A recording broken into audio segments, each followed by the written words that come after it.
Despois desta cerimonia de corte institucional de recoñecemento e homenaxe ao profesor Mies, e antes da... non se oi?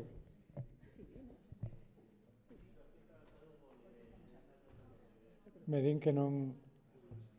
Sí. Alguén di que o mellor é porque estades falando. Para que vexas que desde aquí sin micro se oi.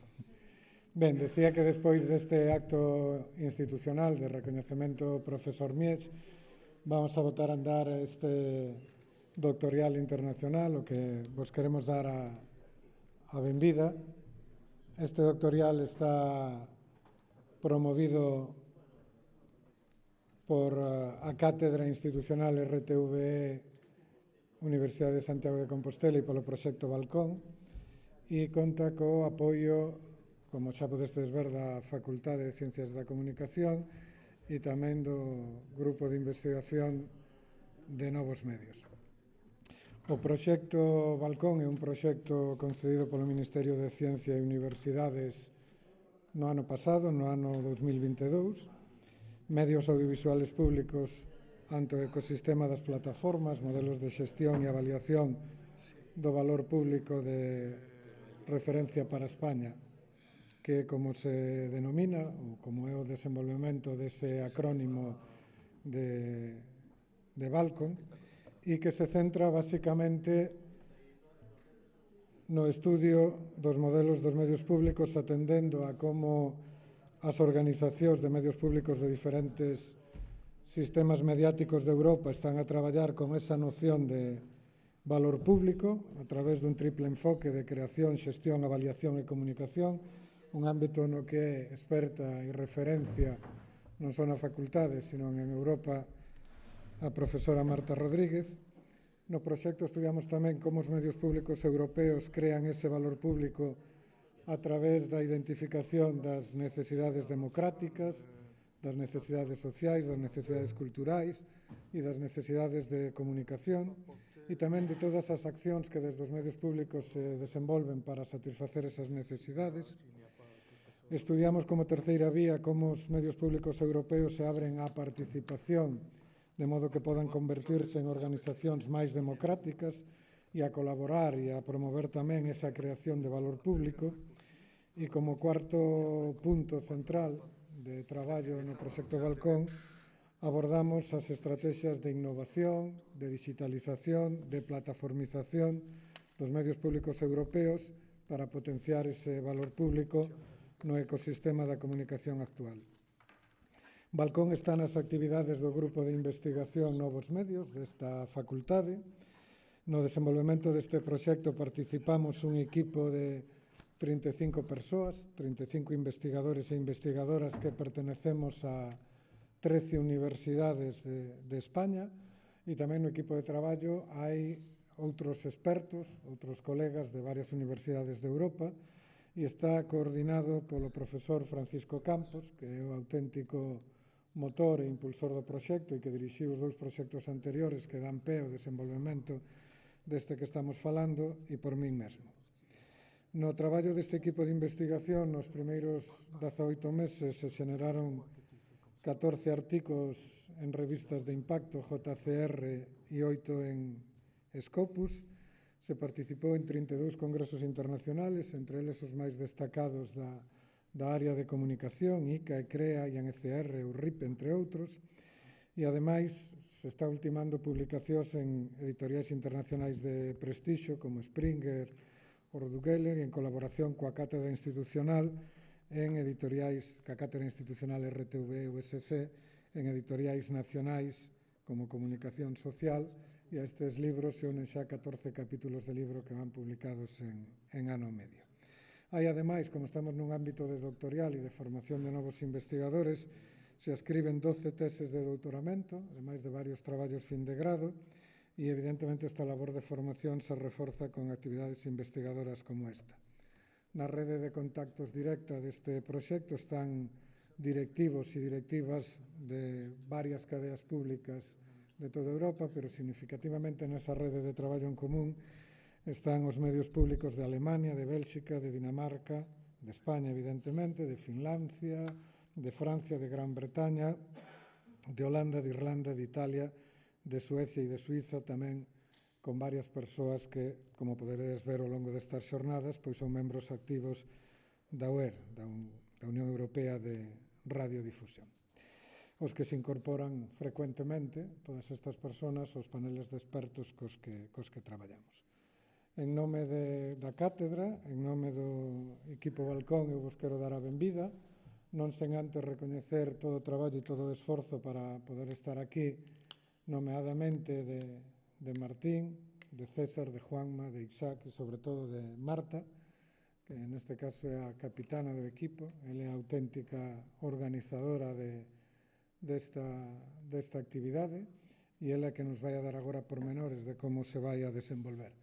Para min é moi grato compartir algo máis con vos, con todos e con todas vos, con todas as persoas que estades aquí, pero sobre todo con dos que estades aquí, con esas 35 investigadoras e investigadores, que os demais vos lo facemos chegar, e é simplemente un anaco de un correo que recibíamos onte o profesor Campos e máis eu, que dice que o equipo da Revista Latina de Comunicación Social, que é unha das revistas Scopus Q1,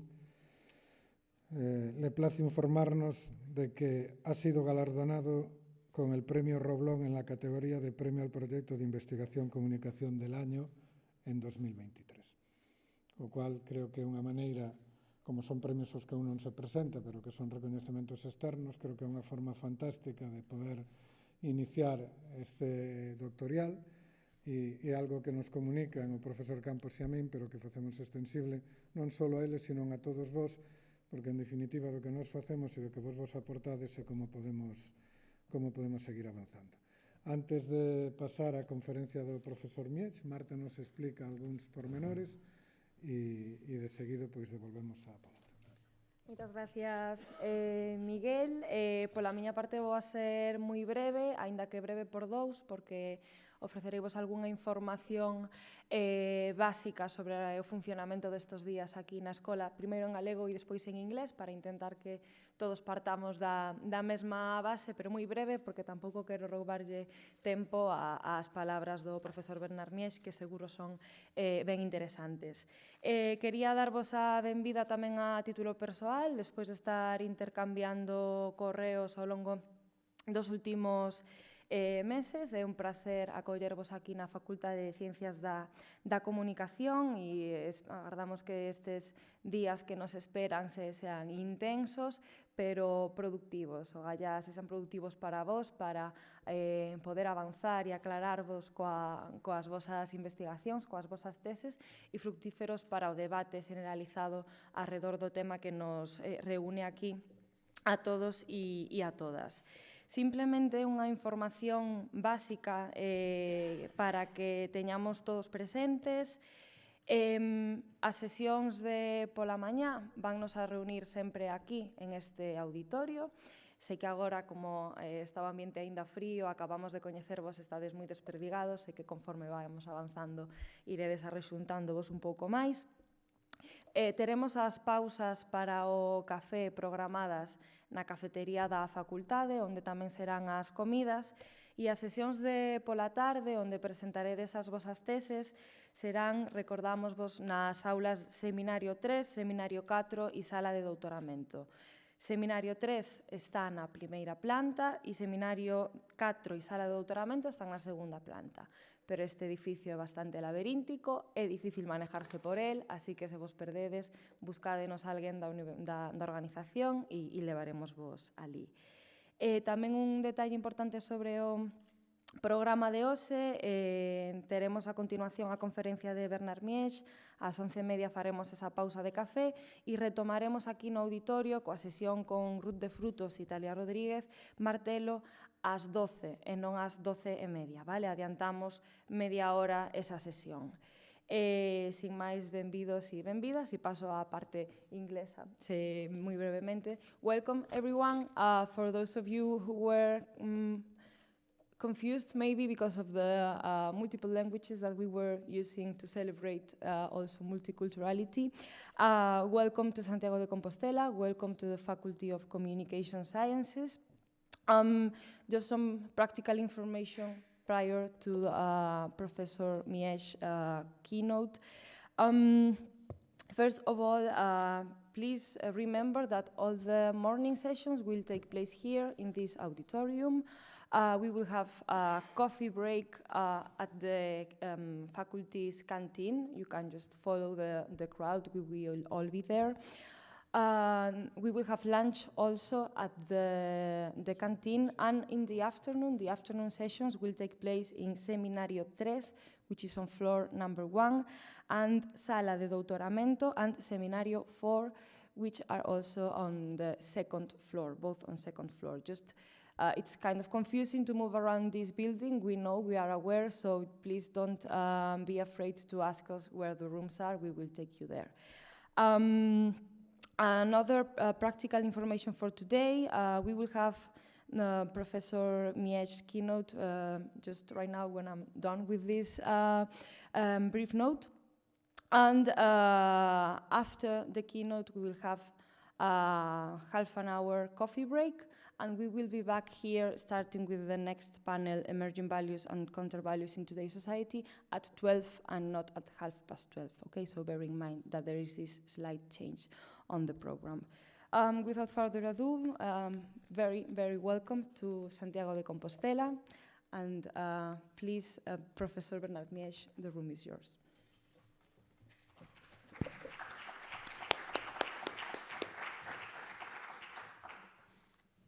Je vais essayer de vous montrer en quoi les changements contemporains de l'espace public sont incertains.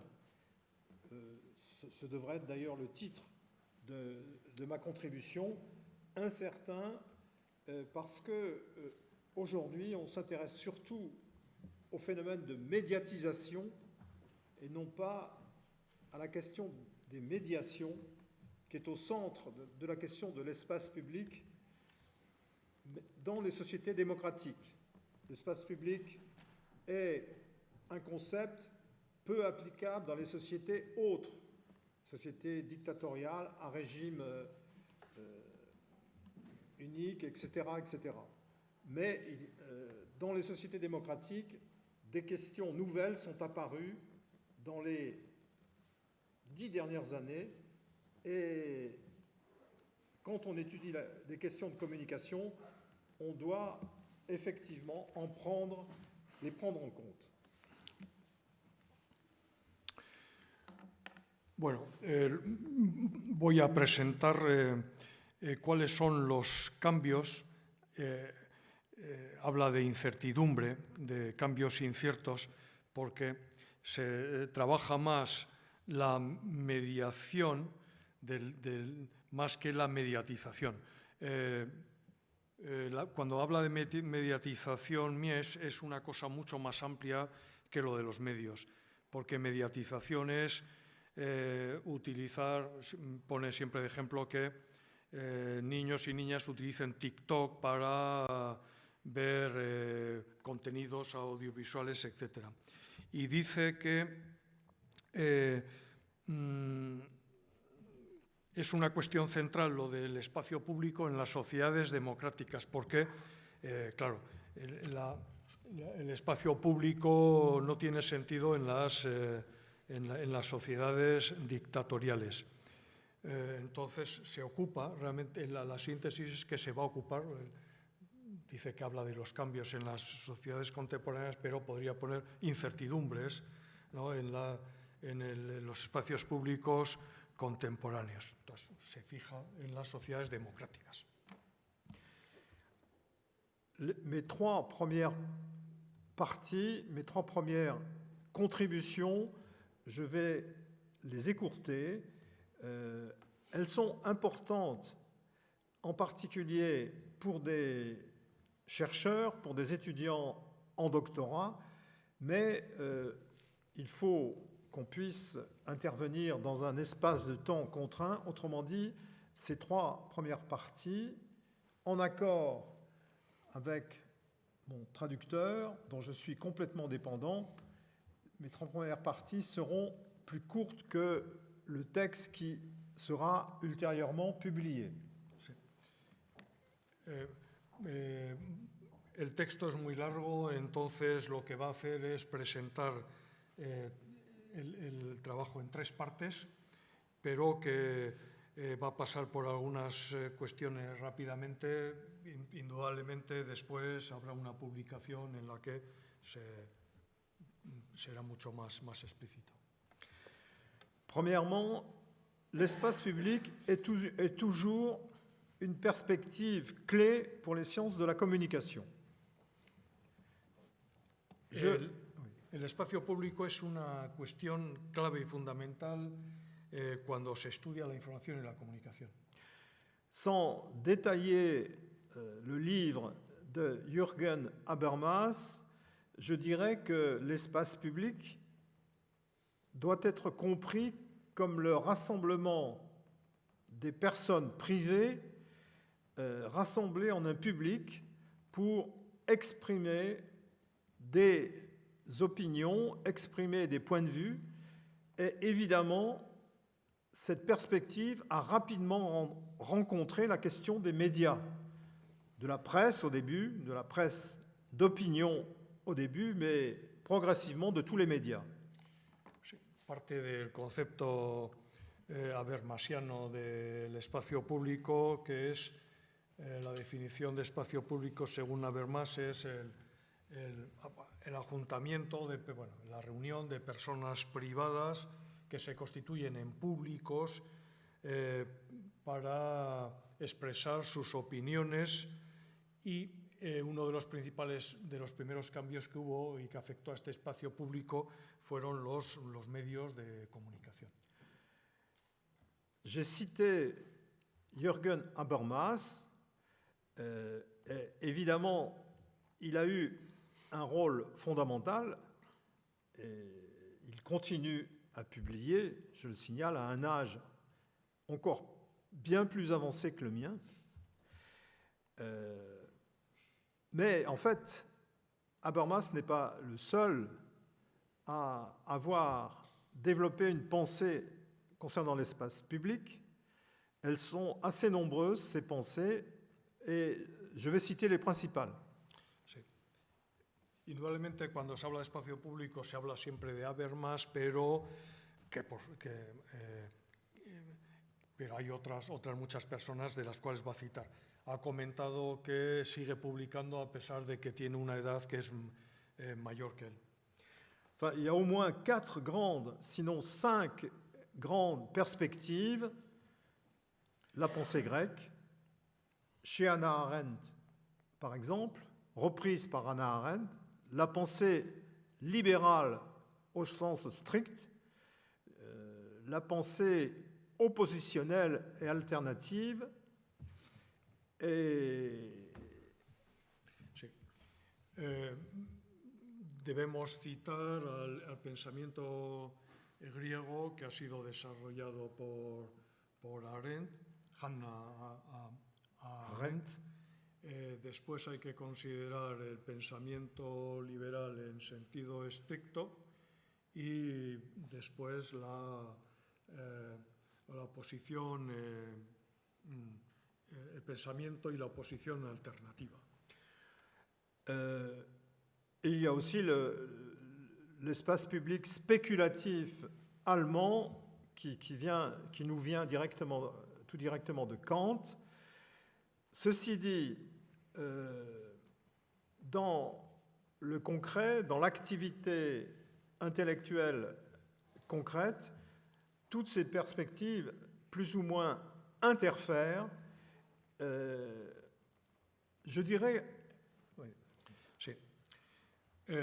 No debemos olvidar el pensamiento deliberativo alemán iniciado por Kant, y nos llama, es una cuestión siempre presente en su pensamiento, a considerar que todas ellas se interrelacionan.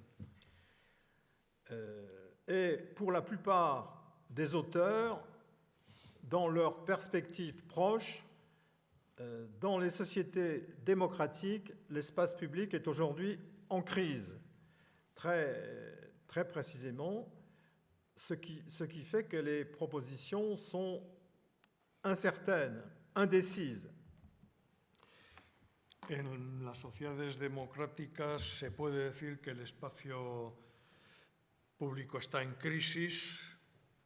Está en crisis.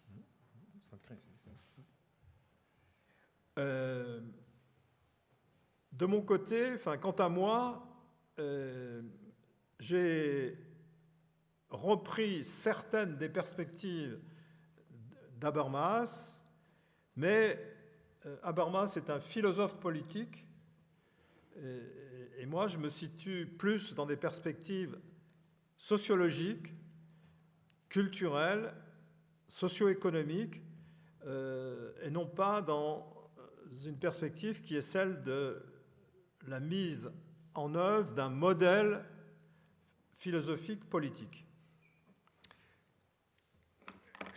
Habermas se posiciona, o su posicionamiento es filosófico-política, mientras que Bernard se sitúa en la sociología, su aproximación es sociológica, cultural, más específicamente socioeconómica. Vous le comprendrez mieux à la fin de mon exposé lorsque je présenterai la perspective de l'espace public sociétal et non plus seulement politique, qui est le fait de la plupart des auteurs. Espace public sociétal et espace public sociétaux, puisque c'est au pluriel que je le présenterai. Al final de la conferencia entenderán mejor porque Bernard habla de un espacio público societal y luego incluso habla en plural, sociales. El concepto de societal es como espacio social, pero quiere dar cuenta de algo más, no solamente que tiene que ver con la sociedad, sino todo lo que pasa en la sociedad, por tanto integraría también la política, etc. Esto es importante porque Habermas, que hemos discutido mucho sobre esto, Habermas, su aproximación es realmente solamente política. Entonces, Bernard se sitúa en complementar a su aproximación. On peut placer l'ensemble de ces préoccupations en relation avec un concept aujourd'hui important qui est apparu avec le développement des Big Five et des autres grandes firmes de communication numérique, qui est celui de la surveillance numérique, dans le cadre donc de la surveillance numérique. Sí. Una de las preocupaciones que debemos tener presentes en relación al espacio público es lo que se ha popularizado después de la aparición de los GAFAM, de Google, las Big Five, ¿no? Pero los GAFAM, que es la vigilancia digital. Ceci dit, en dépit de mérites réels, je ne partage pas la perspective de Shoshana Zuboff, qui est surtout une perspective psychosociale, individuelle. Et je rejoins plus concrètement la position que mon collègue et ami Armand Matlar a développée dès 2008, qui est une vision plus politique, économique, internationale que celle de Shoshana Zuboff. Critica a Zuboff porque dice que es una perspectiva individual. Se sitúa más en el pensamiento de Armand Matlar en el libro que escribió en 2008, que hice la traducción para Gedisa. Sí. Y Matlar tiene una perspectiva política, social y económica a la vez. Pour terminer ce cadrage, je dirais qu'il y a d'autres lieux de discussion publique, de conversation publique qui parfois ont des liens avec les médias, et en tout cas avec les médias numériques. Et je dirais qu'il y a même dans nos États, en Europe, des mécanismes officiels de consultation publique pour des questions importantes, des commissions nationales de débat public. Je crois qu'il faut faire la distinction entre ces activités et la question de l'espace public. L'espace public ne peut pas être sous la responsabilité et la direction des instances gouvernementales. J'y reviendrai. Donc, le débat public est quelque chose qui est à part, pour moi, de l'espace public. Sí. Debemos enmarcar el espacio público considerando otros lugares de conversaciones públicos, y entonces señala, después comentar más sobre esto, todos los mecanismos oficiales que hay de consulta pública, de debates públicos, pero es importante señalar que el espacio público no es el mismo que el espacio gubernamental. Maintenant, je voudrais faire 3 considérations méthodologiques. Quisiera a continuación hacer 3 consideraciones metodológicas. C'est important dans des études doctorales, bien sûr. Je serai rapide, mais je dirais que, premièrement, la question du temps, de la temporalité, de l'espace-temps doit nous préoccuper. Piensa, lo dice ahora, pero toda la exposición la realiza teniendo en cuenta que está delante de una buena parte de doctorandos, y entonces la primera consideración es ver el tiempo y en concreto la relación entre espacio y tiempo. Ce n'est pas parce que TikTok a connu un grand succès en peu de temps auprès, disons, des préadolescents qu'il faut avoir cette vision de l'innovation qui n'est pas liée au temps.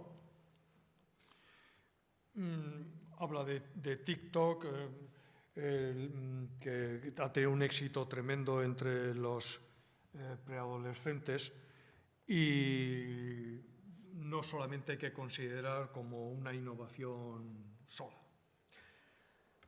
Cela fait 30 à 40 ans que j'entends parler des perspectives et des avantages des nouvelles techniques de l'information et de la communication qui maintenant sont toutes numériques.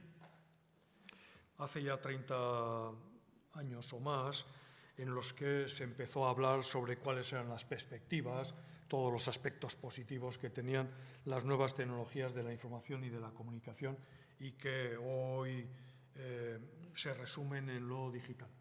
Ce temps, cette durée, nous devons l'avoir présent à l'esprit, car les phénomènes sociaux sont toujours, d'une certaine façon, des phénomènes historiques, des phénomènes socio-historiques. Nos invita a que consideremos que cualquier fenómeno, y los fenómenos comunicativos, son siempre fenómenos históricos, que no nos dejemos llevar solo por lo que pasa hoy. Deuxièmement, l'espace public est une question intéressante si on la distingue, si on la sépare de la politique instituée, de la politique officielle. Dans nos pays démocratiques aussi, l'espace public est quelque chose qui doit pas être uniquement lié à ce que font les instances officielles. El espacio público debemos separarlo de lo que es la política oficial. por supuesto que no se identifica el espacio público con el espacio solo político. Et enfin, troisième considération méthodologique, que sont les médias aujourd'hui? Que deviennent-ils? Qu'est-ce que le numérique fait aux médias que nous connaissons depuis 50 ans ou 100 ans dans nos pays? Ce sont des questions incontournables. Il n'y a pas d'un côté le numérique et de l'autre côté ce qui l'avait précédé, le papier ou l'image son. Il y a aujourd'hui une espèce d'agglomération des médias traditionnels dans le numérique, avec le numérique, et nous devons en tenir compte. La tercera consideración metodológica es qué son los medios, hacia dónde caminan los medios, qué significa, qué cambios introduce lo digital en los medios, pero no de forma lineal, sino que debemos pensar que hay una relación no solo de oposición entre los medios clásicos, entre comillas, y los medios digitales, porque realmente hacen un conglomerado, ¿no?, que va a significar que existen los dos, que existen los dos mezclados, etc. Les fake news ne sont pas nées avec le numérique. Le numérique les a amplifiées, mais les fake news étaient présentes dans la presse de masse depuis longtemps. Los fake news no son nuevos. Los fake news no surgen con la digitalización. Sí que hace que se amplifiquen, ¿no? Hace ya mucho tiempo que había fake news. Finalement, nous avons aujourd'hui un élargissement considérable des activités support des échanges, mais ça ne signifie pas que tout le numérique est le support d'échange et de médiation relevant de l'espace public. Il n'y a qu'une partie du numérique, des techniques numériques, qui ont cette perspective. Sí, hay una amplificación. Lo digital significa que, o nos debe hacer pensar que hay una ampliación, ¿no?, de la actividad mediática, pero eso no significa que solo los cambios están en lo numérico, porque muchas de las actividades se hacen al margen, o a la vez que lo digital. Numérico es en francés. Bien sûr, sur ces trois considérations méthodologiques, je devrais en dire beaucoup plus, et ce serait l'occasion d'échanges intéressants. Mais attention, nous sommes des chercheurs en information-communication. Nous ne sommes pas des chercheurs en informatique. Nous ne sommes pas des chercheurs en sciences politiques préoccupés par le numérique. Nous sommes des chercheurs en information et communication pour lesquels les techniques sont essentielles depuis le départ. Nous n'existons qu'à partir du moment où des techniques médiatiques se sont imposées dans nos sociétés, et nous devons avoir cette perspective beaucoup plus large que celle de spécialistes venant d'autres disciplines et qui imaginent l'avenir en lisant simplement les potentialités actuelles des techniques nouvelles. Las tres consideraciones metodológicas nos llevan o nos deben hacer pensar que somos investigadores en información y en comunicación, que no somos informáticos, que no somos políticos, estudiantes, sino que debemos considerar desde la información y la comunicación. Por tanto, no debemos quedarnos solo en observar los aspectos, cuando pensamos sobre todo el futuro, no debemos quedarnos en los aspectos técnicos, ¿no? No debemos pensar el futuro solo como hacen muchas desde otras perspectivas, solo pensar en la potencialidad. Bernard Miers hablaría más de ver cómo evolucionan y cuál sería el impacto. Permettez-moi maintenant de faire un détour par la crise pandémique et ses conséquences sur l'espace public. Ahora va a comentar cuál es el impacto de la pandemia en el espacio público. Enfin, je dis détour, je devrais dire une référence, car ce n'est pas un détour. Du point de vue communicationnel, cette crise a été très importante, a marqué de façon très significative nos pays, disons européens, et d'autres, nos pays européens, et je vais faire 3 constats. La pandemia ha traído cambios muy importantes, ha marcado nuestros países, y voy a hacer 3 consideraciones. Première considération, la prééminence et l'omniprésence de la communication politique gouvernementale quasi quotidiennement. La primera es la preeminencia de la comunicación político-gubernamental. Bueno, esta es una de las cosas en las que más hay que fijarse, ¿no? O sea, que ha sido, comunicación político-gubernamental diaria, ¿no? Diaria. Recordemos cuando estábamos ahí. Diaria. En réalité, cette omniprésence qui se poursuit sous d'autres formes s'est faite au détriment de la communication publique. La communication politique a pris le pas sur la communication publique. La communication publique, c'est celle des administrations, c'est celle des organisations qui composent un pays.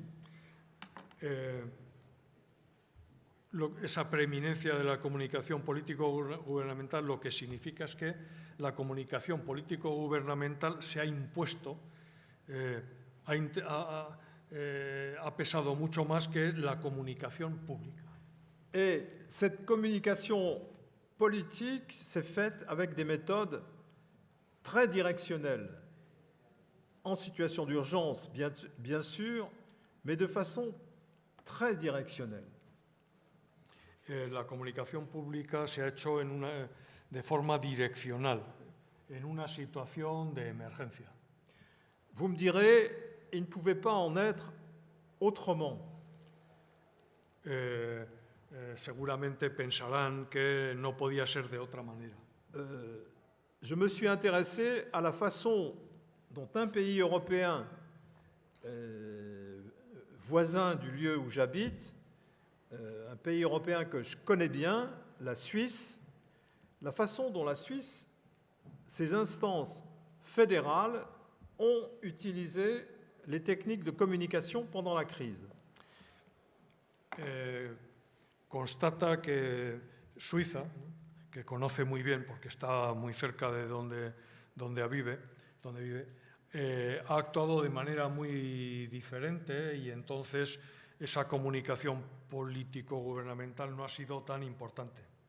Eh bien, en fait, les conseillers fédéraux, c'est la terminologie politique suisse, les conseillers fédéraux sont très peu intervenus à des occasions bien identifiées, très peu intervenus, et pourtant, il n'y a pas eu de catastrophe sanitaire en Suisse, comme vous le savez. Bueno, los consejeros federales, que es así como se les llama a los responsables políticos, han intervenido de una manera muy diferente, han sido mucho menos direccionales y podemos observar que no ha pasado nada, no ha habido grandes catástrofes, miles de muertos. Deuxième remarque, c'est que nous avons connu en France, et je pense que c'est le cas en Espagne, mais peut-être différemment, des confusions constantes entre ce qu'il faut appeler l'espace sanitaire et l'espace scientifique. La segunda constatación es que hemos asistido a una confusión, a una identificación entre espacio sanitario y espacio científico. Les éminents professeurs de médecine qui étaient incités à intervenir dans le débat public, on ne savait pas si c'était au nom de leur savoir scientifique ou au nom de leur activité de médecin. Et ceci a été permanent. Cuando entrevistaban o pedían opinión a profesionales de la medicina, no estaba claro en si lo hacían en nombre de la ciencia, del saber científico o en tanto que profesionales de la medicina. Le troisième phénomène qui a été impulsé par la crise du Covid, c'est la quantification de la gestion quotidienne. El tercer fenómeno ha sido la cuantificación de la gestión cotidiana. Alors, bien sûr, vous êtes sensible à cette idée de quantification qu'on nomme d'ailleurs datification à l'image de ce qui se passe aux États-Unis. Vous êtes sensible à cette perspective à propos de tout et n'importe quoi, et par exemple, toutes les informations qui sont rassemblées lorsque vous vous intéressez à quelque chose sur le net ou lorsque vous achetez un produit. Sí, lo que quiere decir es que ahora hablamos de dataficación, ¿no? Bueno, de datos, pero que el fenómeno anterior es el de cuantificar y significa que cuando hacemos cualquier tipo de operación, compra por ejemplo, aparecen muchísimas informaciones. Cuando compramos algo con la tarjeta ofrecemos dónde lo hemos comprado, en qué tienda, geolocalizados, etc. Entonces, ese es el sentido de la cuantificación. Datification para Bernard es el nombre que se utiliza ahora, pero que debiéramos incluirlo dentro de algo que es la cuantificación o incluso, también comentaría, la informatización.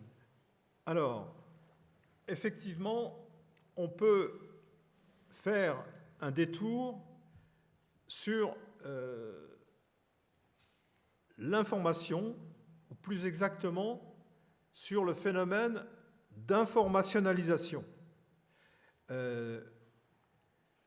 Personnellement, je n'ai cessé de lutter intellectuellement contre l'idée d'informatisation de la société en indiquant que pour moi, ce qui était essentiel du point de vue social, c'était l'informationalisation. Sí.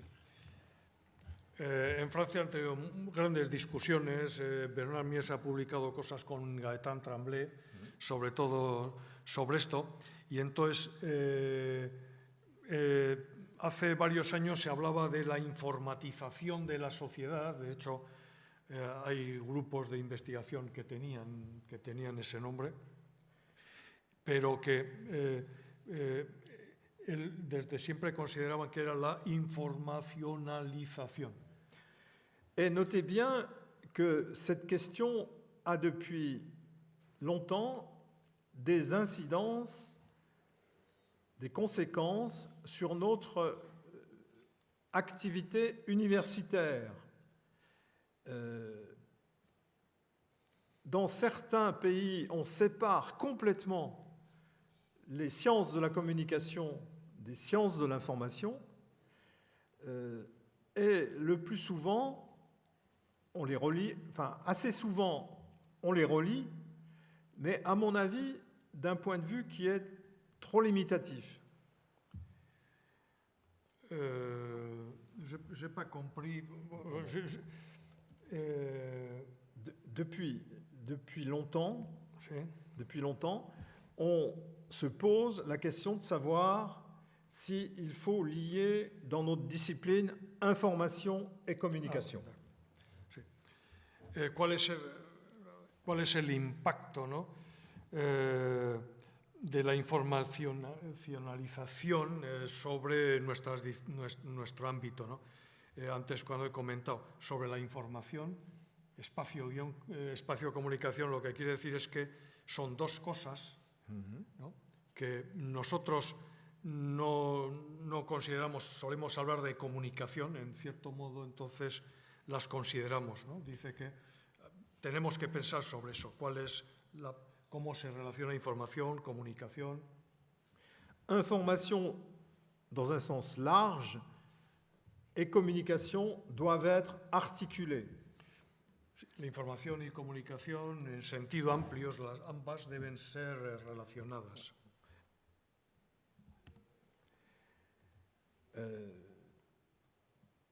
Enfin, dernière remarque sur l'impact de la crise sanitaire, mais cet impact-là, vous en avez conscience, c'est l'implantation accélérée des techniques numériques dans le quotidien.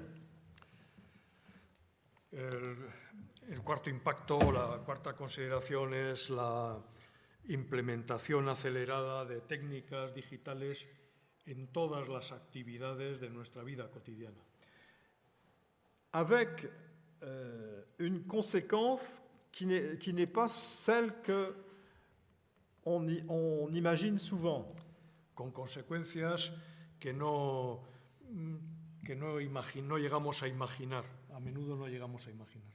Spontanément, nous pensons, et une grande partie de gens autour de nous pensent que les activités à distance remplacent les activités en situation. Espontáneamente pensamos, nosotros y quienes nos rodean, que la actividad solo se realiza a distancia. Ce n'est pas si évident que cela, maintenant que nous sommes sortis, enfin, provisoirement peut-être, de la crise sanitaire, et je vais vous en donner un exemple. Que no es evidente lo que acaba de señalar, y va a dar un ejemplo. Dans mon pays, l'assistance au cinéma dans les salles a pratiquement retrouvé son niveau antérieur qui était déjà élevé, près de 200 millions d'entrées. En Francia, por ejemplo, la asistencia al cine ha vuelto a la situación anterior, que eran aproximadamente unos 200 millones de entradas, que ya era alta. Je ne suis pas prévisionniste et encore moins devin, mais j'en tire la conclusion que le fait d'aller visionner un film dans une salle répond à d'autres considérations et intérêts que celui de le visionner chez soi. Sí. Et que les deux peuvent coexister.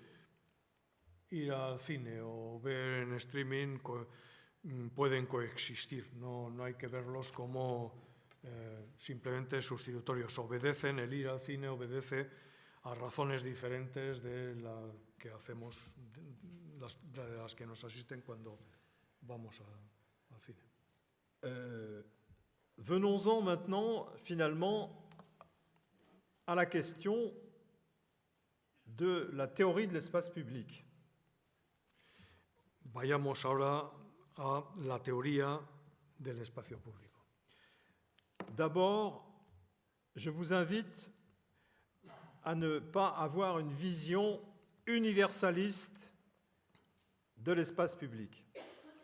Ante todo, debemos tener cuidado de no caer en la tentación de tener una visión universalista del espacio público.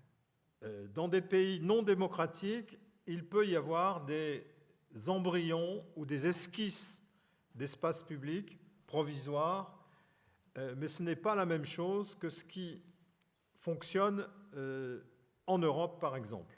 Sí. En países dictatoriales puede, y de hecho existen, pequeños embriones de espacio público, pero no es lo que nos interesa aquí. Ensuite, il y a un problème de terminologie. J'ai repris la terminologie la plus utilisée, mais c'est loin d'être la seule. Espace, c'est le cas en France, mais en Grande-Bretagne, on parle de sphère, et en Allemagne, d'Öffentlichkeit, c'est-à-dire de publicisation. Publicité, publicisation. Sí. Lo primero que observamos es que hay problemas de terminologías, porque mientras el concepto de espacio es muy francés, en Gran Bretaña se utiliza el concepto de esfera y en Alemania se utiliza como sinónimo de público, publicitación, el Öffentlichkeit. Comme je l'ai indiqué ou laissé penser au début, je vous suggère de ne pas confondre médiatisation et médiation par l'espace public. No debemos confundir mediación y mediatización del espacio público. Ensuite, la question est et demeure toujours compliquée dans la mesure où on ne peut pas identifier a priori des activités qui suscitent des pratiques relevant de l'espace public. Tu peux répéter? Il n'y a pas d'activité sociale a priori qui ont un rapport avec l'espace public. Je vais donner l'exemple après. Que en principio no hay actividades que están relacionadas directamente con el espacio público. Después daré ejemplos. Depuis toujours, des films, des interventions artistiques ont des effets qui amènent des débats publics et relèvent donc de l'espace public. Sí, películas o interacciones artísticas tienen sus efectos y llenan el espacio público. Et inversement, tout ce que les médias historiques proposent n'ont pas de rapport avec l'espace public. Dans un journal, il y a bien d'autres choses que des éléments qui incitent à débattre ou à intervenir en public. Inversamente, los medios históricos también influyen en el espacio público, pero hay otras actividades dentro de los periódicos que no. Bon, par exemple, on peut dire aussi qu'une partie, mais une partie seulement de ce qu'on visionne sur YouTube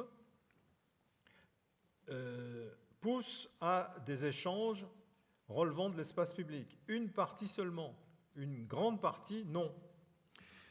Si, por ejemplo, pensamos en YouTube, solamente una parte pequeña es la que lleva a que nos interrelacionemos y discutamos cosas que son relevantes del espacio público, pero la mayoría no influye. Il y a également beaucoup d'activités locales, même des fêtes, même des débats publics qui confortent l'espace public. Mais toutes les fêtes, toutes les activités proposées par des autorités, des instances locales, ne relèvent pas de l'espace public.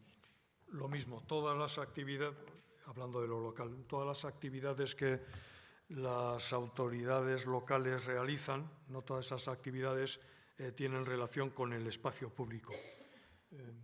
Vous voyez donc qu'il y a, bien sûr, ce qui est encore qualifié de médias qui contribuent à l'espace public. Mais il y a bien d'autres choses.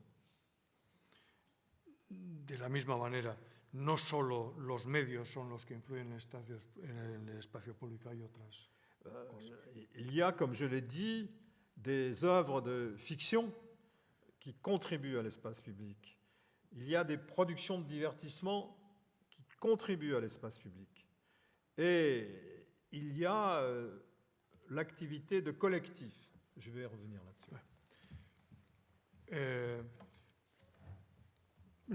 Todo lo que tiene que ver con la informacionalización, que más o menos se asocia con el espacio público, pero también todo lo que tiene que ver con el divertimento, bueno, el entretenimiento, con la ficción, así como los intercambios dentro de colectividades, porque esa es una de las cosas que en el espacio público habría múltiples colectivos que no tienen que ver con la política, que constituyen o tienden a densificar el espacio público.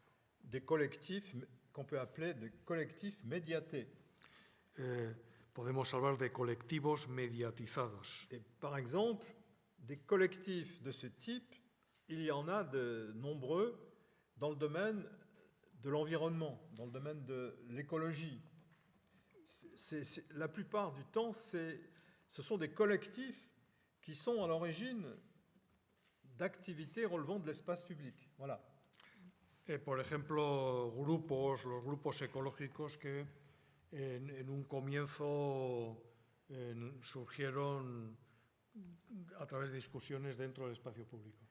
Vous voyez que ce qui contribue à l'espace public est à la fois plus réduit que ce qu'on appelle médias et plus large que ce qu'on appelle médias, et plus large que les médias. Lo que constituye el espacio público, por tanto, es más amplio que los medios.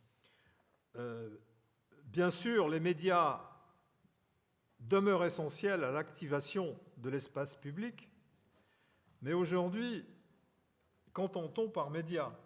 Puisque les médias ont une face numérique, pratiquement tous les médias ont une face numérique importante. Los medios son fundamentales en la constitución del espacio público, pero de nuevo tenemos que pensar qué son los medios y qué hacen los medios digitales o la digitalización. J'avais initialement imaginé qu'un nouveau modèle centré sur les réseaux sociaux numériques deviendrait dominant dans l'activation de l'espace public. Había pensado que surge un nuevo modelo fundamentado en las redes sociales. Mais cela me paraît aujourd'hui moins simple. D'abord parce que les réseaux socio-numériques ont des activités très variées. Sí. Hoy ese nuevo modelo me parece más difícil de defender porque las redes sociales son muy amplias. Et ensuite, parce que les médias historiques, je préfère parler de médias historiques que de médias traditionnels, sont en grande partie aujourd'hui numérisés. Los medios históricos siguen siendo importantes. Prefiero hablar de medios históricos más que de medios tradicionales y que en gran parte están digitalizados. J'ai dit antérieurement qu'il me semblait utile de développer une vision sociétale de l'espace public. Cette vision sociétale m'avait conduit à proposer un schéma que je vais reprendre. Hoy día propongo, en vez de ese modelo simple fundado sobre redes sociales, un modelo, una visión societal como el que muestra. Alors, comme vous voyez, il y a au début ce que classiquement beaucoup d'auteurs nomment l'espace public politique. Al principio está en el medio lo que muchos investigadores hablan de espacio público político. Cet espace public politique fait, après échange, pression sur le pouvoir politique. C'est la flèche qui est dirigée vers le haut. Sí, este espacio público, político público ejerce su presión. Previamente ha habido intercambios sobre el poder político. Par parenthèse, c'est ainsi qu'a commencé l'espace public au XVIIIe siècle dans des pays européens et à partir de discussions qui avaient lieu dans des cafés. El espacio público político y el espacio del poder político constituían el esquema en el siglo XVIII en el que las discusiones se hacían en torno a los cafés. C'est ainsi que Habermas et d'autres considèrent toujours, du point de vue philosophique, du point de vue de la philosophie politique, le fonctionnement de l'espace public. Es así en esta interrelación entre ambos espacios, el político y el gubernamental, que Habermas constituye la esencia de su teoría de filosofía política. Mais ce qui me semblait important, à côté de cela, c'était l'émergence, non pas d'un, mais d'espaces publics sociétaux. C'est le rectangle du bas. Al lado de este esquema debemos agregar, que es la parte que está abajo, el espacio público societal o en plural societales. Par exemple, sur des questions d'environnement, sur des questions scientifiques, sur les questions de parité dans la société, parité homme-femme, etc., il me semblait que se constituaient des espaces de débat et de propositions qui soit intervenaient au niveau de l'espace public politique, soit directement, c'est la flèche qui est à gauche, faisait pression sur l'État.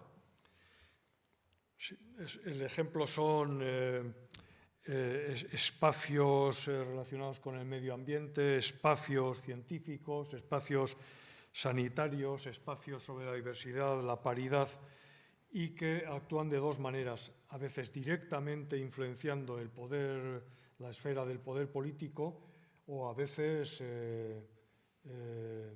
a través del espacio público. Et c'est vrai que ceci s'est développé. Mais il est vrai aussi qu'autre chose a pris beaucoup d'importance.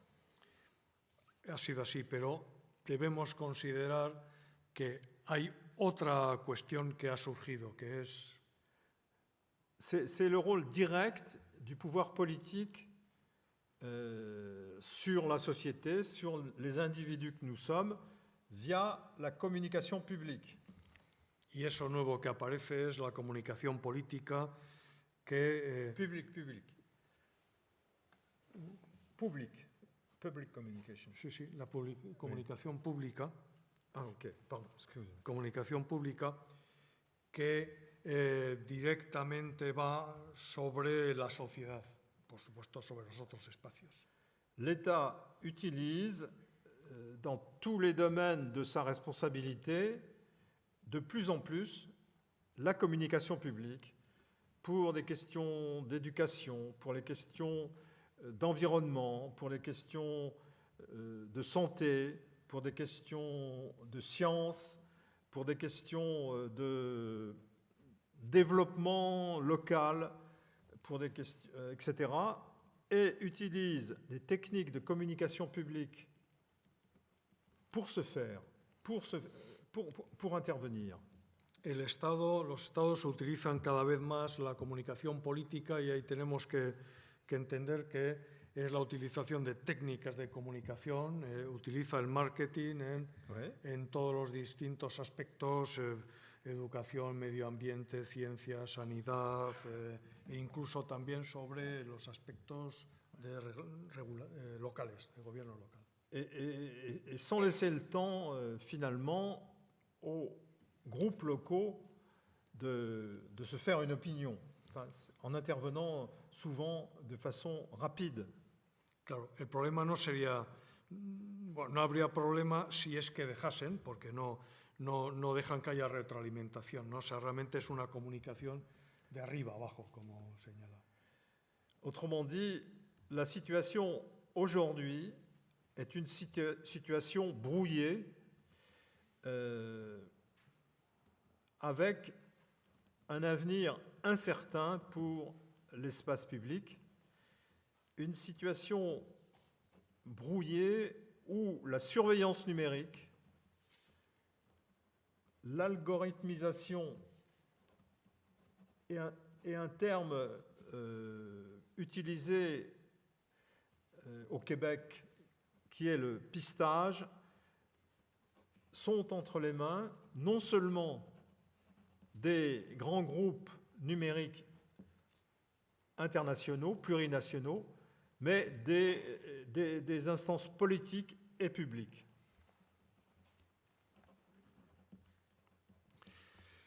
Entonces, el futuro es incierto, brumoso, y sí que lo que se ve surgir es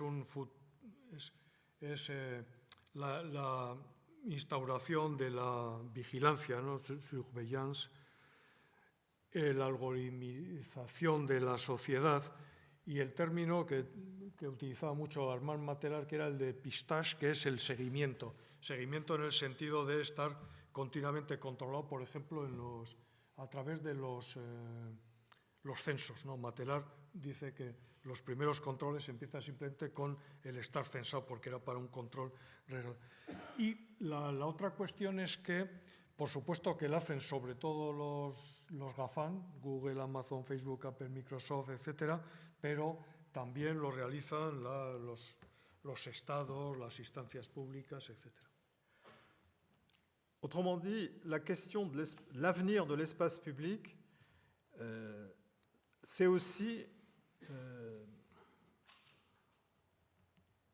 la détermination aux groupes intermédiaires que j'appelle les collectifs médiatés, des collectifs d'avoir une activité autonome.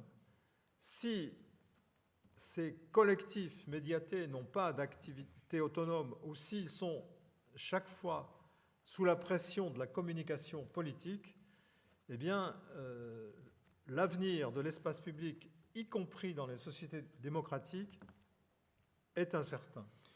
El futuro del espacio público depende de lo que denomina colectivos mediatizados, serían todos esos colectivos en torno a todas esas actividades de medio ambiente, sanidad, diversidad, paridad. Y entonces, en la medida en que no sean autónomos y se dejen influenciar por la comunicación política, entonces ahí empezaría el problema, ¿no? Pour finir, je dirais que les débats qui ont commencé dans le cadre de l'Union européenne pour réglementer l'activité des grands groupes numériques, des Big Five, et pour limiter, réduire l'usage des techniques par les États, ce débat-là me paraît essentiel. Mais je ne sais pas s'il débouchera. Es interesante y fundamental el debate que ahora hay en la Unión Europea, en el que se busca reglamentar a los Big Five, ¿no? De Big Tech o los GAFAM, en el que a través de los cuales se busca limitar o encuadrar la actuación de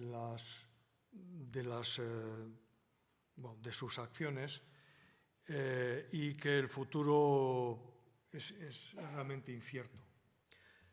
Au cours des 10 dernières années, au moins, 5 phénomènes majeurs sont intervenus.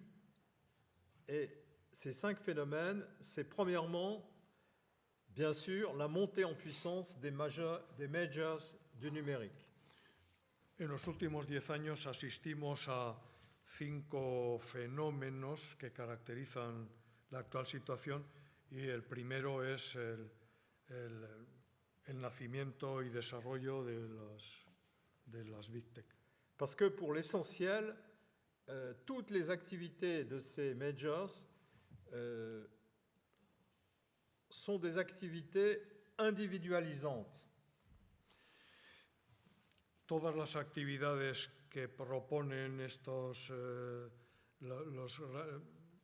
grandes 5 son actividades individualizadas. Et des activités de consommation. Y son actividades de consumo. Deuxièmement, bien sûr, ce qui s'est produit, c'est une extension considérable du domaine médiatique. El segundo es una extensión considerable del medio, del sistema de medios. Ce qui, pour nous, est un enjeu scientifique. La situation dans laquelle notre discipline s'est organisée un peu partout de la même façon dans le monde, hein, c'est assez curieux. La façon dont notre discipline s'est organisée, en fait, a changé. Les conditions sont nouvelles. Claro, eso afecta directamente a nuestra disciplina, ¿no? Nos plantea retos científicos para ver cuál es el significado de los cambios de los medios.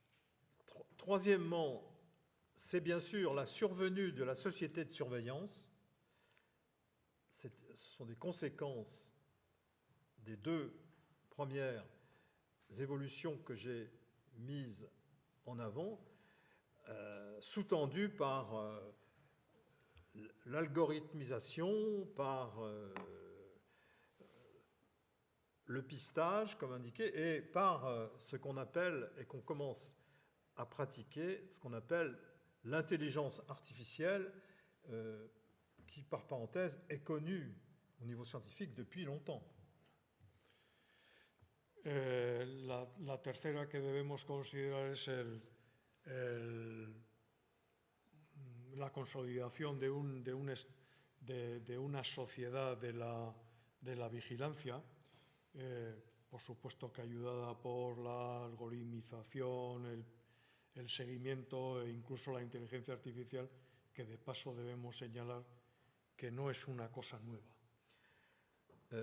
Et dans tous les domaines, ça va se pratiquer dans tous les domaines de notre vie. Que se va a practicar en todos, la inteligencia artificial que se aplica y se va a aplicar en todos los ámbitos de nuestra vida. Qu'est-ce que ça veut dire si on ne peut plus garer notre voiture dans un stationnement interdit sans avoir la moindre chance de ne pas être pénalisé?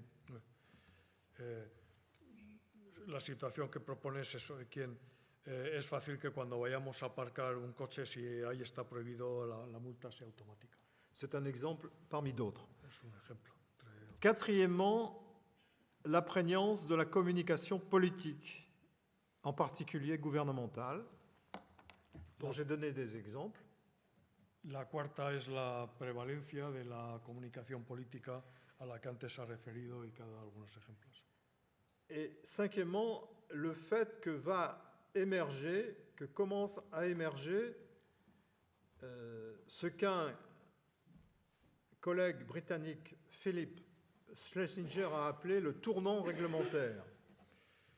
Y el quinto es la emergencia de lo que Philip Schlesinger ha llamado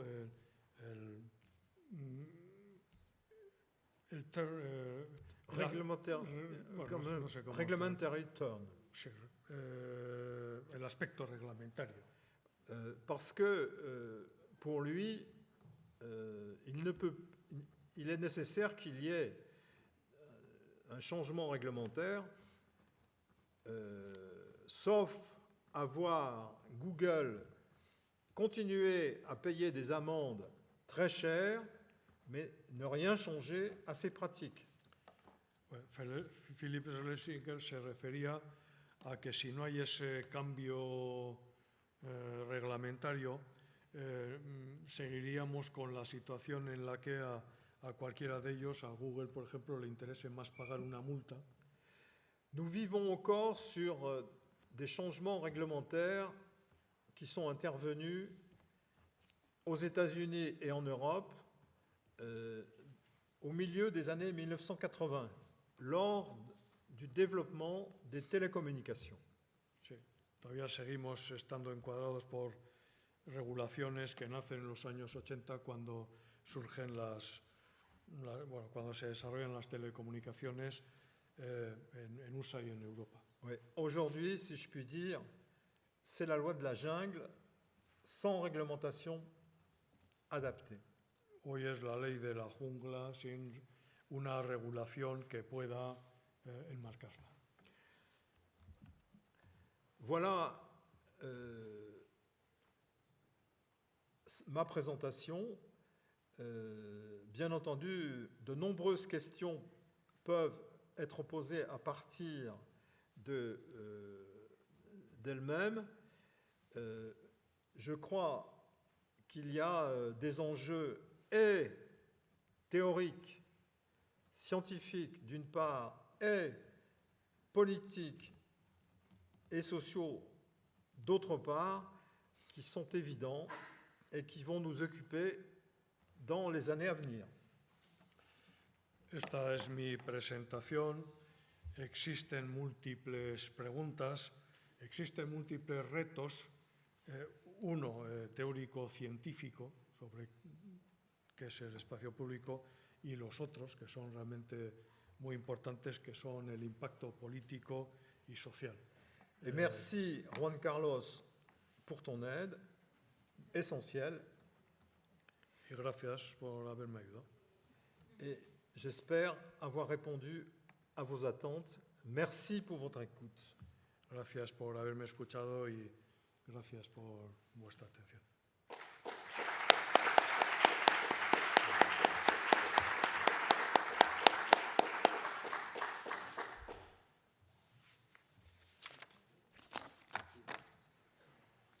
Sí, ¿Alguna pregunta? ¿Alguna sugerencia, comentario, crítica?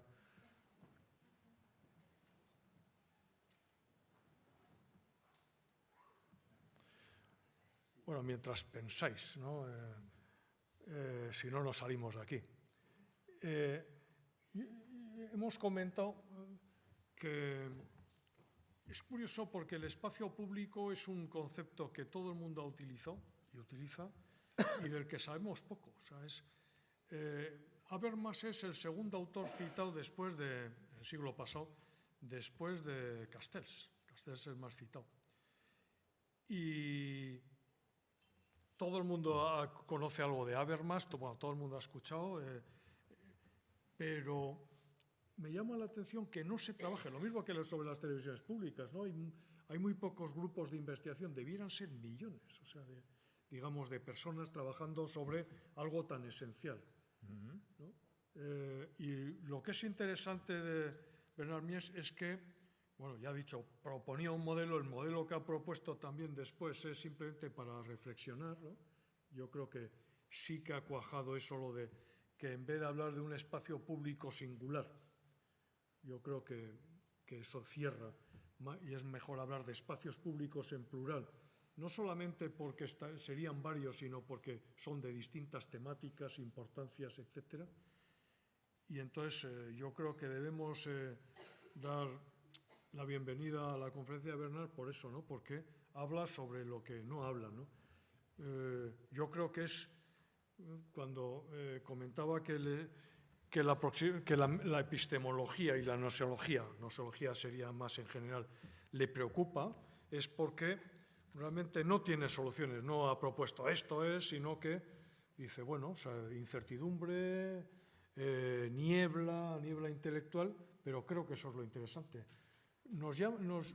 Y no solamente sobre el espacio público nos invita a que reflexionemos, sino también sobre lo que hacemos. ¿Qué son las ciencias de la información hoy?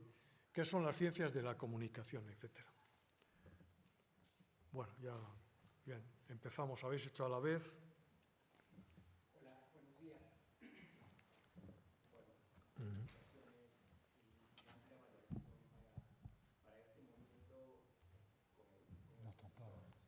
Yo tengo dos inquietudes.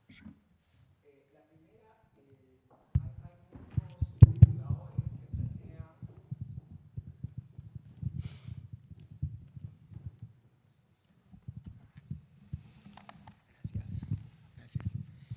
dos inquietudes. La primera, que hay muchos investigadores y académicos que plantean que las redes sociales son espacios públicos y otros que plantean que le quitan ese valor y plantean las redes sociales como espacios de conexión. Me interesaría conocer su posición en este tema. Y la segunda inquietud tiene que ver más con la empresa, que es uno de los sentidos de mi tesis, de la empresa como actor social en el espacio público. Es decir, en la red social se produce también un espacio de diálogo entre la empresa y la ciudadanía. Yo quisiera saber si considera que la red social es un espacio de diálogo, es un espacio de interacción posible entre la empresa que tiene una situación privilegiada y la ciudadanía. O sea, más allá de esa relación marca-usuario, ¿hay posibilidades de discurso social entre la empresa y la ciudadanía? D'abord, est-ce que les réseaux sociaux sont un espace public, constituent même un espace public? Et l'autre question, je pense que tu peux relier avec les choses qu'on avait parlé, c'est les entreprises. Est-ce que ce sont des acteurs sociaux? Alors, comment les entreprises interviennent dans l'espace public? Et quand, je pense qu'il a utilisé les réseaux sociaux comme est-ce que ce sont des espaces de dialogue?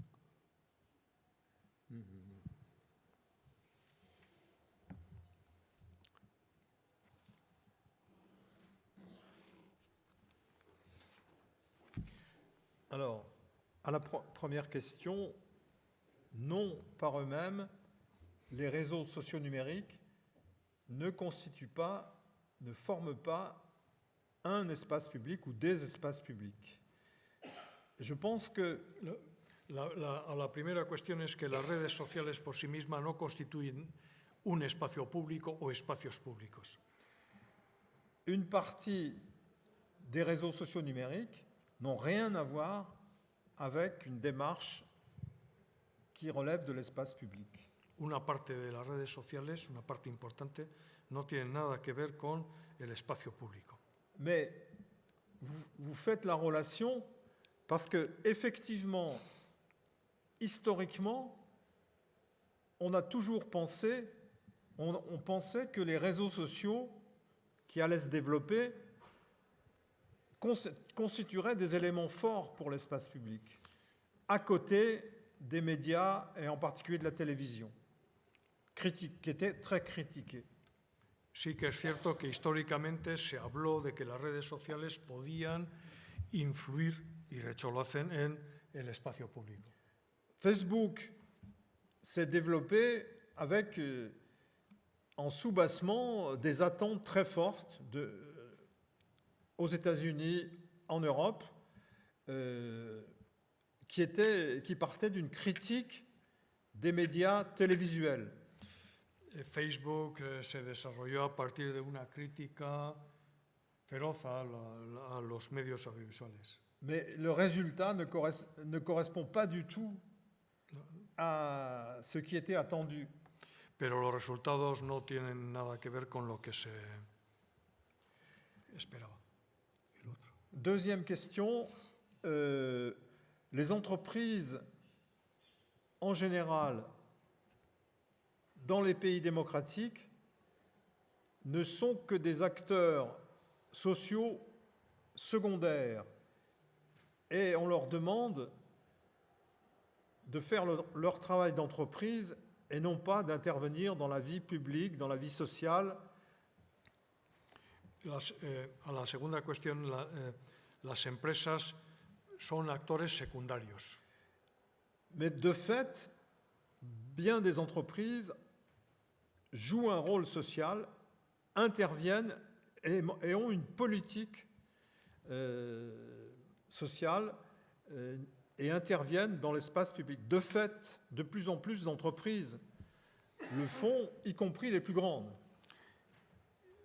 Si bien es cierto, claro, eso era en general, si bien es cierto que hay unas empresas que sí que comienzan a influir. De fait, historiquement, on demandait aux entreprises de se taire, mais elles ne le font pas. Antes se les pedía que no opinaran en política y, sin embargo, ahora lo hacen. La otra cuestión. Buenos Sí. días. Sí. Pues, No, perdón, estaba... ¿me escucha? Bueno, Yes.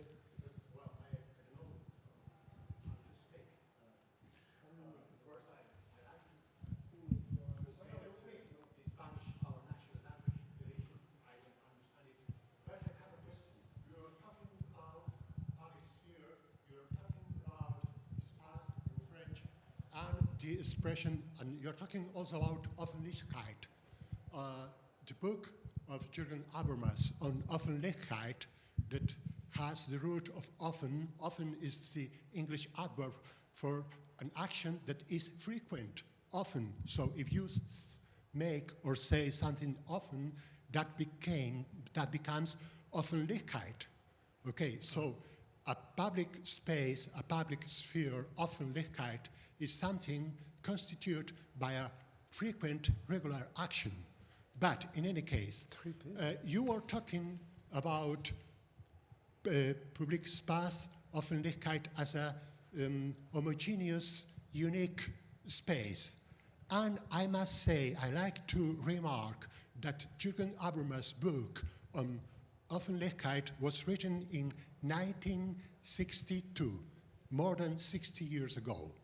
10 years after Alexander Kluge, the filmmaker and theoretician, and Oscar Necht wrote together a book entitled Public Sphere and Experience, an analysis of bourgeois and proletarian public sphere. So my first question is there just one, an homogeneous public sphere or public space, or maybe we have more than one public space and antagonical public spaces?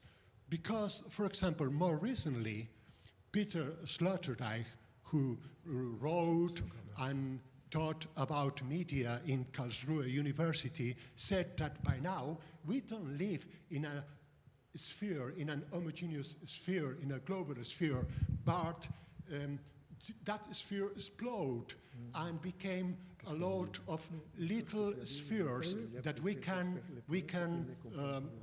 call something like in French écumes. You know what is a spray? The sea spray.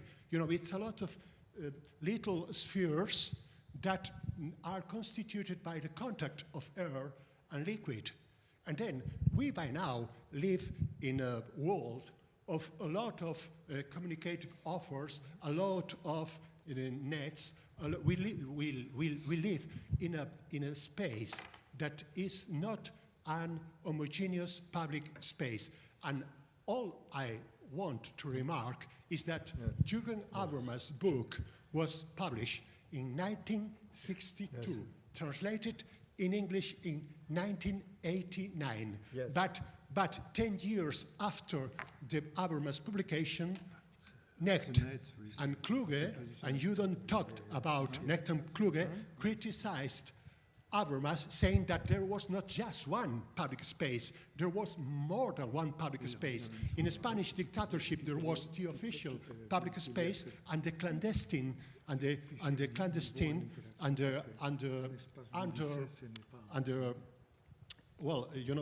underworld, other public spaces. Right. Well, my last question. In 1989, Habermas' book is translated into English, but in 1989, Herbert Schiller published in Oxford University a book entitled The Corporate Takeover of Public Sphere. Yes. And then Schiller said that public space was under a takeover by corporations. You talked about danger of a state in acting in public space. But my question is if by now is not a more dangerous intervention that of the five majors, Google and all that. And a question, the last one, is if you are interested in Yves Citon works, that French colleague Yves Citon, who published 4 years ago a book entitled Mediarchy. Okay. Mediarchy. Yes.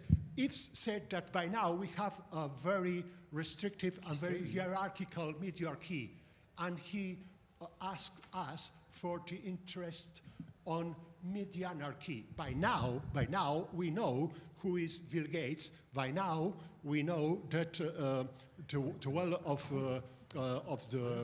the net is even making war propaganda. But by now we maybe knew the configuration of a lot of little autonomous spaces. So my first question is, are you interested in talking of more than one public space, like for example made Alexander Kluge and Oscar Necht? Do you agree on the idea of Peter Sloterdijk that by now we don't have just a sphere, but a lot of a sphere and something like a spread? Sure. Okay, that's the point. I can respond. Yes. J'ai indiqué que l'une des perspectives était celle d'Oscar Necht, l'espace public oppositionnel. Donc, je suis au courant de ce dont vous parlez. Je dirais même que j'ai connu personnellement Herbert Schiller, mais les questions d'espace public ne me sont jamais apparues essentielles chez Herbert Schiller. Ce n'était pas son objectif.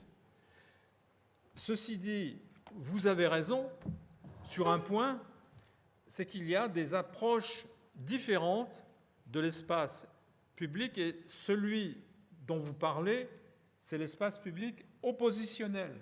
Ouais. Attendez. Sí. Well, my spoken English is not very good. In his exposition, Bernard Mies had said that the public space has exploded, and there is now there is several public space.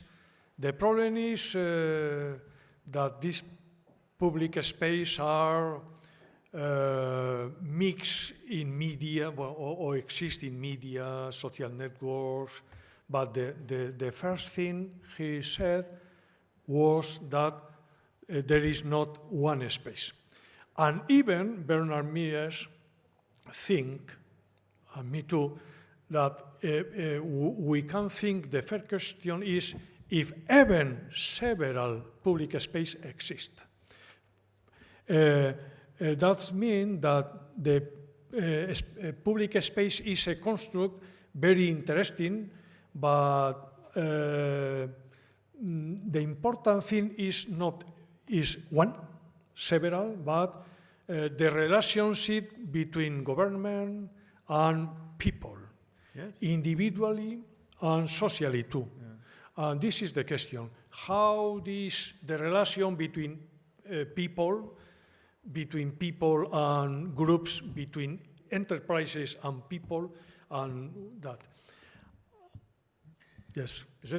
Je tiens à dire que la question de l'espace public n'est pas la seule qui m'intéresse dans les sciences de la communication.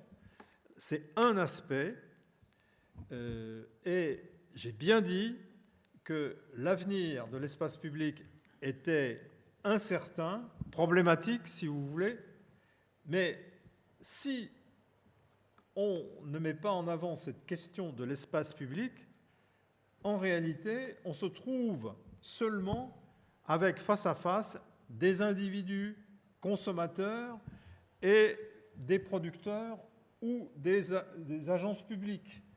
Et ça, ce n'est pas la société dans laquelle on est, ni celle dans laquelle on veut sans doute vivre. Lo hago en español, pues.